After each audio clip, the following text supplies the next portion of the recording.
Et avec nos invités, on va parler théâtre aujourd'hui. Restez avec nous. On accueille sur ce plateau Émilie Delettré et Mickaël Louchard. Soyez les bienvenus. Merci. Bonjour sur Evelyne. ce plateau de Grand Lille Info. Vous êtes ici pour nous parler de cette pièce de théâtre d'un sexe à l'autre. Absolument. Pièce de théâtre que vous jouez le 6 février au théâtre Sébastopol à Lille, que vous jouez depuis 4 ans maintenant. Voilà. Et c'est un spectacle que vous avez écrit tous les deux. Absolument. Oui. On se voyait tout le temps, on s'est dit tiens, toi t'as un one, j'avais un one, on avait 2 one, on s'est dit on va mélanger notre connerie puis on va faire une comédie. Donc vous êtes tous les deux, on va le préciser, originaires du Nord, vous êtes des produits locaux, on va dire. Absolument. Vous Émilie, originaire de Lille, vous Mickaël, originaire de Béthune.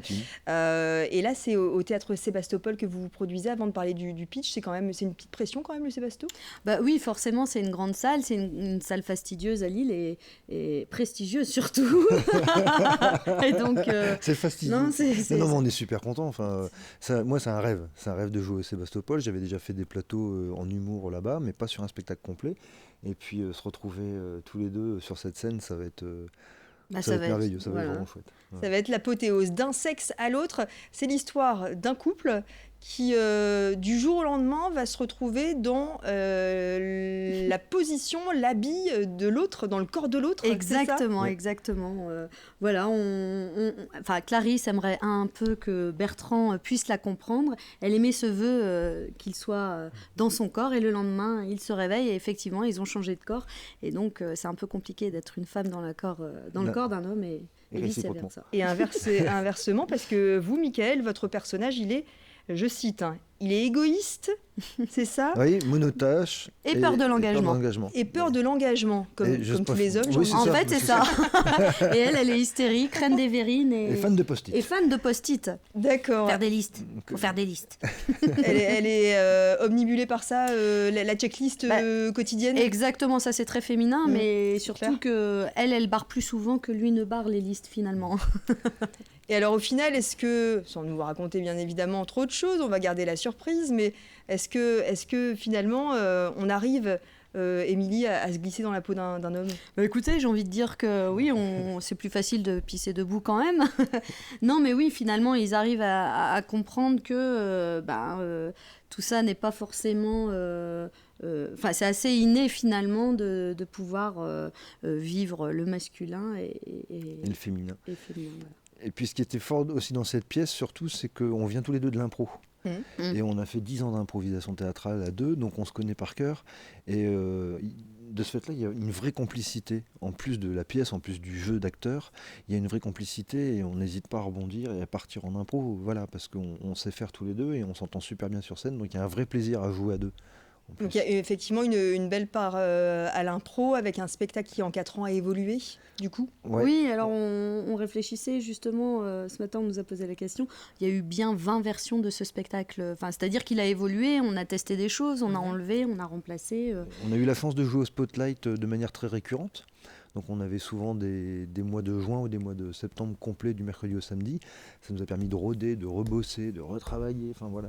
Donc maintenant c'est super efficace, c'est super drôle. Et puis comme on a un couple qui n'aime pas la routine, même pour le Sébasto, il y aura quelques surprises. Il y aura quelques surprises. Du coup, c'est une belle remise en question. Si on veut parler un peu du fond de la pièce, c'est quoi ? C'est se remettre en question, essayer de voir la vision de l'autre, la vision féminine, masculine, qui est parfois en contradiction, et essayer de s'adapter.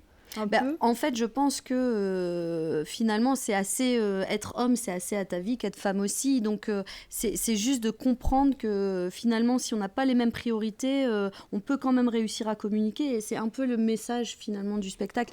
Si tant est, il y a message. Mais non, ce qui est chouette, c'est par rapport au genre. Finalement, qu'est-ce qui fait qu'on se sente homme ou qu'on se sente femme ? Et du coup, on démonte les clichés, on amène quelques clichés, mais on les démonte grâce à ce spectacle. Parce que je joue le rôle d'une femme dans le corps d'un mec, et puis joue le rôle d'un homme dans le corps d'une femme. Donc voilà. Et à la base, cette idée, il y a 5 ans, elle est venue d'où? Bon, vous aviez une alchimie, vous faisiez chacun du one de votre côté, mais il faut y penser, ça, quand même. C'est Mimi qui a eu l'idée. Voilà, moi j'avais lu une BD et il y avait une bulle qui émettait ce vœu-là, et je me suis dit, mais tiens, il y a quelque chose à tirer de ça. Et puis c'est vrai que chacun a une partie de yang et une partie de yin. Il se trouve que moi, dans la vie, j'ai un côté masculin assez... voilà, bon, je suis quand même un canon de la beauté, mais au-delà de ça. Et donc, ça a été une évidence de travailler tout de suite, de proposer ce projet à Mickaël, qui a mis les 2 pieds dedans, et on se marre bien, quoi. Et vous vous marrez bien, et vous allez vous marrer à Avignon.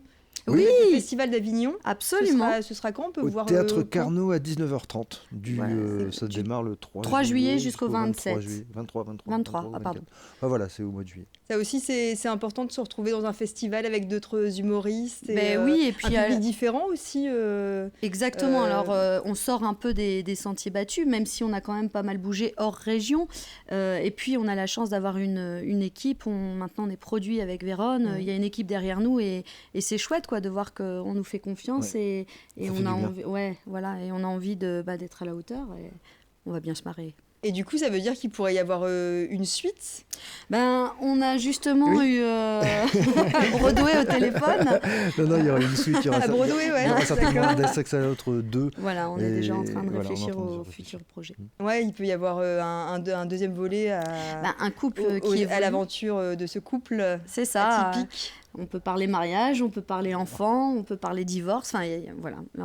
Il y a des ficelles à tirer, en tout cas. Et avec le public, il y a un échange qui se fait.